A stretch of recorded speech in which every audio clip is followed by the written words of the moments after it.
Bon, alors je vais quand même vous montrer la méthode de création des tracés selon Adobe. Et pour faire ça, je vais ici ouvrir une nouvelle image toute petite. Vous ne le faites pas, vous regardez. Voilà. Alors, chez Adobe, comment est-ce que ça fonctionne? Eh bien, il faut prendre la plume, évidemment. Ensuite, il faut tester. Tiens, j'ai la plume et quand j'enfonce la touche CTRL, qu'est-ce que je vois apparaître? C'est la flèche blanche. Parfait. Raccourci. Ensuite, il faut faire des tracés. Et je vous montre quelle est la méthode de création de tracés qui est préconisée par Adobe. Ne faites rien, regardez. Vous allez avoir l'occasion de le faire sur la voiture. Pointeur précis, c'est la touche verrouillage majuscule. Je clique un premier point. Je mets une petite tangente comme ça. Et oui, c'est la méthode de création préconisée par Adobe. On fait une toute petite tangente. On enfonce la touche CTRL et on va ajuster la première courbe là. Puis on fait petite tangente et on ajuste la première courbe. Petite tangente, touche CTRL, ajuster, etc. Petite tangente, touche CTRL, ajuster. Si on doit changer de direction à un certain moment, c'est touche Alt et on va casser la tangente pour aller rediriger dans le sens où on veut que ça aille. Comme ça, par exemple. Petite tangente, touche CTRL, ajuster. Petite tangente, touche CTRL, ajuster. Vous allez avoir beaucoup plus facile pour faire les courbes de Bézier, puisque c'est M. Pierre Bézier qui a inventé ce système-là. Il travaillait dans l'industrie automobile, vous êtes au courant que ça s'appelle des courbes de Bézier? Vous allez avoir beaucoup plus facile pour faire les courbes de Bézier si vous faites des petites tangentes comme ça, parce que vous avez chaque segment courbe là. Il est principalement modifié par une moitié de tangente, mais l'autre est tellement petite, elle influence très peu. D'accord? Et c'est pour ça que c'est assez facile de manipuler les tangentes. Si vous faites différemment, ça va être plus chipot. Si vous faites des grandes tangentes, ça va être beaucoup plus difficile d'ajuster. Vous allez devoir jouer avec la tangente qui est là, et celle-là aussi, pour manipuler la même courbe en fait. Hein. Ok? C'est pas bien. Ça devient trop compliqué. Vous essayez de modifier la courbe ici, mais ça modifie aussi la précédente. Problème. Ok, donc c'est cette technique que je vais utiliser pour faire le détourage de la voiture. Donc allez-y, vous allez dans la palette des tracés, menu fenêtre tracé. Parfois, si la voiture est sur un fond uni, on peut faire une sélection. Ça peut marcher.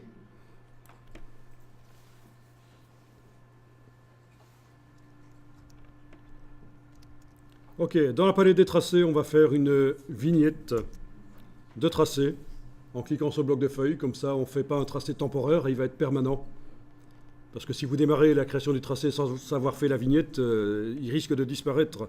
C'est un tracé temporaire. Alors normalement, ce genre de choses peut être fait assez rapidement. Je vais vous montrer rapidement la création du tracé ici. Ça demande évidemment un peu de temps, c'est certain. Voilà, donc remarquez que je zoome quand même assez bien et que j'utilise la barre d'espacement pour bouger l'image dans la fenêtre. Ok, ben, en plus de ça, éventuellement, je peux aller dans la palette des couches et enlever l'œil en face de la couche verte. Comme ça, peut-être que ce sera encore plus visible. Ok. Alors, c'est pas toujours évident de voir, mais surtout depuis que j'ai enlevé la couche verte, de voir cette voiture où elle s'arrête. Ok, ça va. Je vois que ça, c'est l'arrière de l'autre voiture. Donc, on va plutôt faire comme ça, je pense. Bon, si c'est pour faire un travail graphique et que vous avez besoin d'une voiture sympa comme ça, si vous vous gourrez un peu sur la forme de la voiture, c'est pas grave. Hein. Par contre, si ça s'adresse à des collectionneurs de voitures et qui connaissent la voiture par cœur, c'est certain que vous avez intérêt à ne pas faire de gaffe. Hein.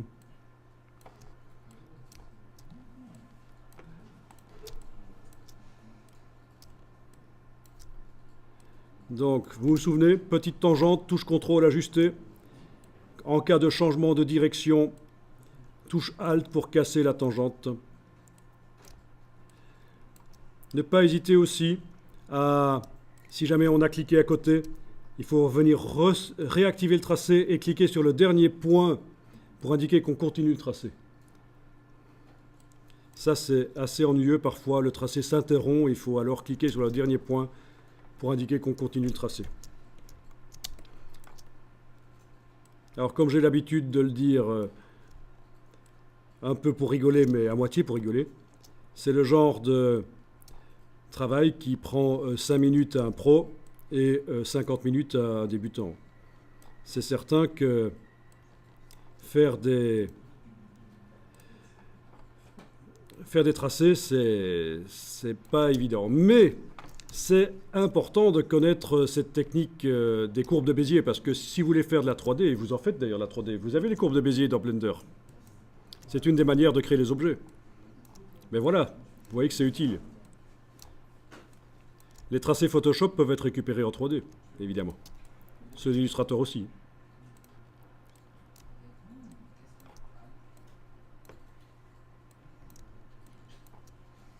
Ok, là je me suis gouré, donc CTRL ALT Z plusieurs fois. Vous voyez, je me suis gouré. Là, il y a une roue que je dois détourer, donc je ne dois pas continuer la plaque vers là-dessus, donc CTRL ALT Z, voilà.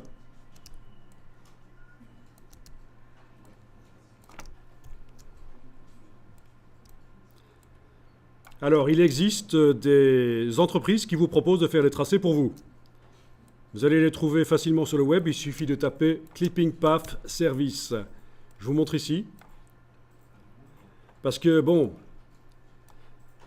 ça peut servir quand on a plein d'objets. Vous devez faire un catalogue d'objets, vous avez plein d'objets à détourer, parce que ça s'appelle le détourage. C'est ce qu'on fait ici. Hein. Plein d'objets à détourer, et non pas à détourner, hein, parce que quelqu'un m'a dit un jour, comment est-ce qu'on fait pour détourner une voiture? Je pense qu'avec un bon pistolet, ça devrait le faire, mais non, c'est détourage.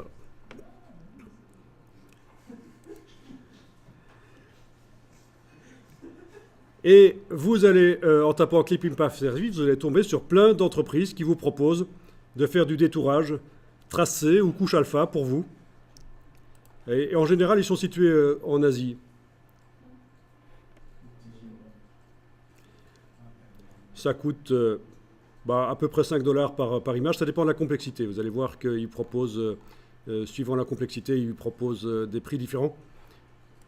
Alors, je vous en parle parce que ça existe, mais c'est vrai que ça tue un peu le boulot de gens qui sont en Europe. C'est certain que, en même temps, ça peut sauver la vie si vous avez un catalogue à faire et que vous n'avez pas le temps de faire le détourage. Vous pouvez faire appel à eux. Je vous en montre ici, mais il y en a plein, quoi. J'ai juste tapé Clipping Path Service dans Google et on en trouve plein. Tu trouves que c'est beaucoup, 5 € pour une image? Ça dépend de la complexité de l'image. Hein. Mais c'est vrai que, bon, c'est des prix entreprises aussi. Hein. Il faut resituer ça par rapport au prix entreprise. Vous avez votre budget étudiant. Les gens ont leur budget famille, mais les entreprises, c'est différent en fait. Hein. On a en général un peu plus de moyens. Et quand on dépense de l'argent comme ça, c'est du service qu'on achète, c'est déductible d'impôts. Donc il faut réfléchir différemment quand il s'agit d'entreprises.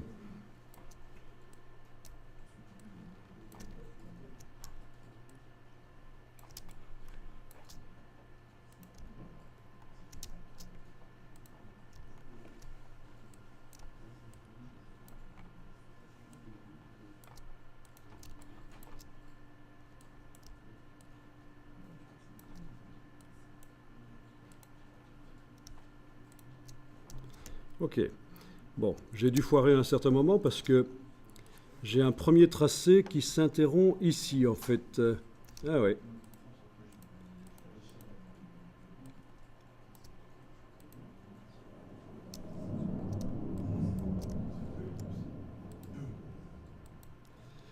Ok. Bon, ça a l'air d'aller. C'est pas parfait, mais...